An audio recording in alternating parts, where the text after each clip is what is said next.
Olá a todos, eu espero que todos estejam bem. Por aqui tá tudo ok, exceto a vizinha que está fazendo uma obra no andar de cima. Falei? Enfim, hoje a gente inaugura o capítulo 8 do nosso livro-texto. Esses são todos os tópicos do capítulo, mas nessa aula de agora vamos tratar apenas os dois primeiros ali. A lei de Biot-Savart, ela sintetiza os resultados experimentais da época numa equação para a gente determinar o campo magnético para qualquer geometria de corrente elétrica que a gente queira. E vamos aplicar a lei em duas geometrias bem simples, beleza? Que é um fio retilíneo e um fio circular. E o segundo tópico, a força magnética entre condutores, e aqui a gente está falando de fios condutores retilíneos ou curvos, e vamos dar a magnitude dessa força entre eles.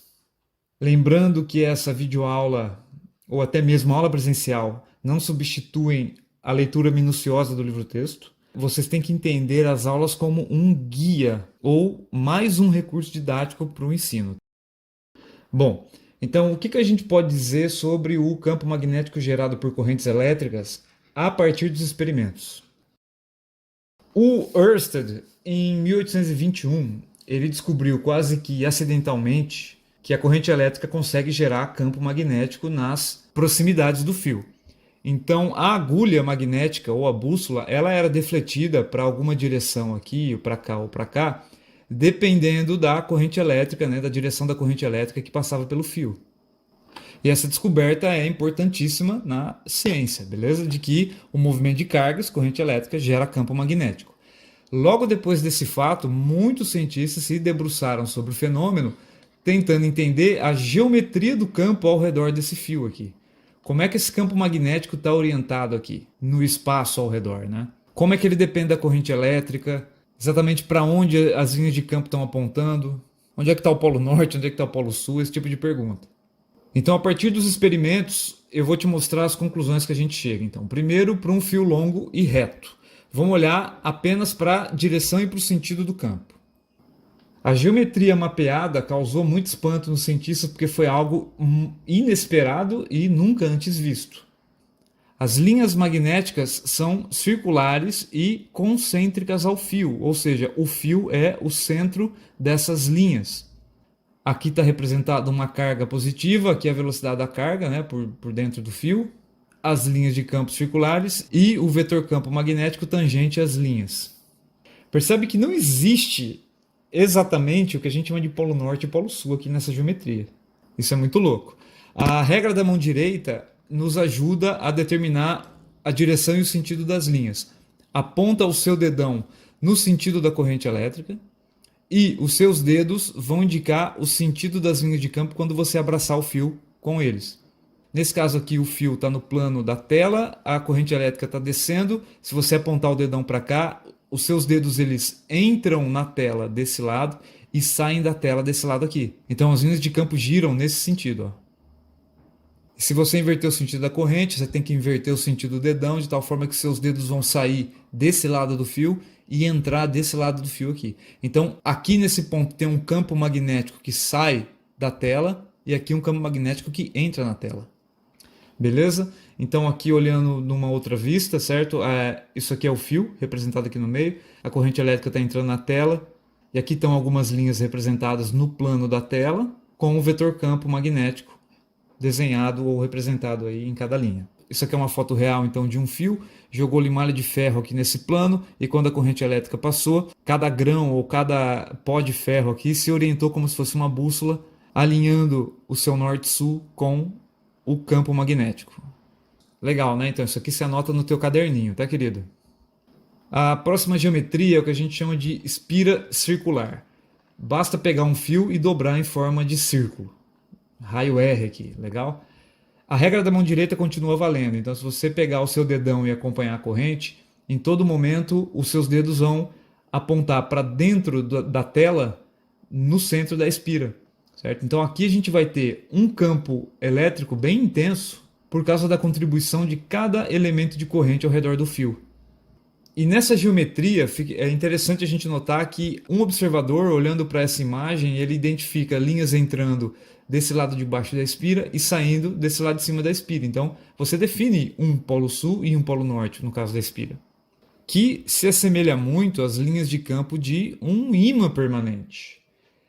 Esse fato é que levou os cientistas a proporem que os ímãs intrínsecos das partículas elementares, como o elétron, eles eram produzidos pelo giro do próprio elétron, porque afinal de contas, um elétron que tem carga, se ele girar, né, ele é uma carga em movimento, o que geraria um campo magnético ao redor. Tá? Essa abordagem ou esse modelo está completamente errado, beleza?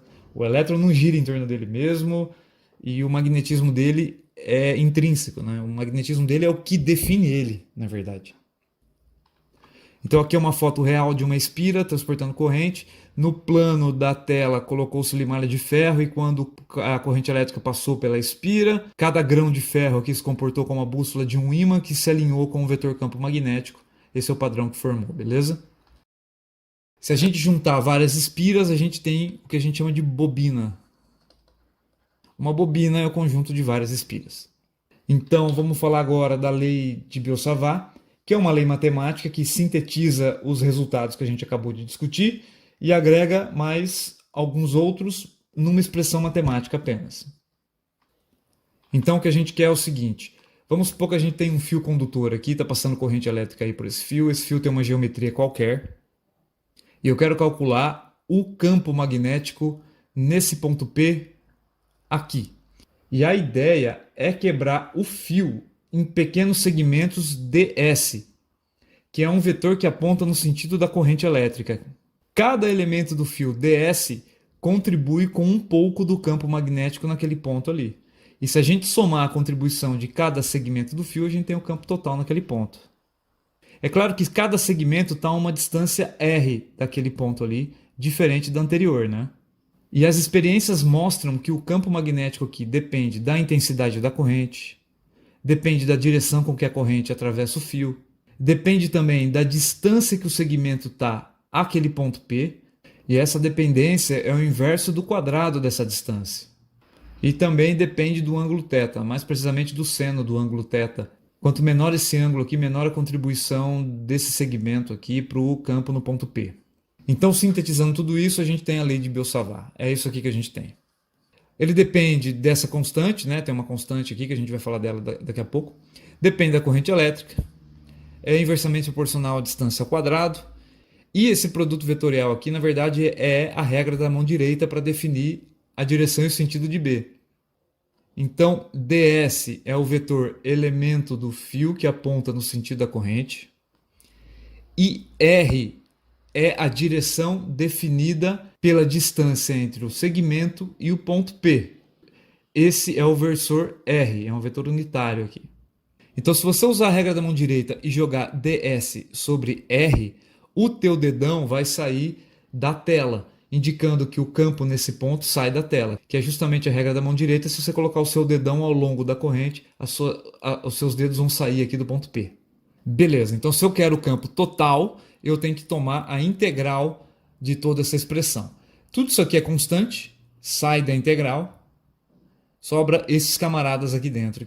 Certo? Então, para cada geometria, a gente vai ter que computar um produto vetorial, analisar a distância, fazer as substituições que a gente quer para ter nosso resultado. Aqui estão as definições que eu acabei de falar. E por último, μ0 é uma constante chamada permeabilidade magnética do vácuo. O valor dela é 4π vezes 10 a menos 7 Tesla metro por ampere. E ela é uma constante que aparece, como todas as outras constantes, por causa do nosso sistema de unidades.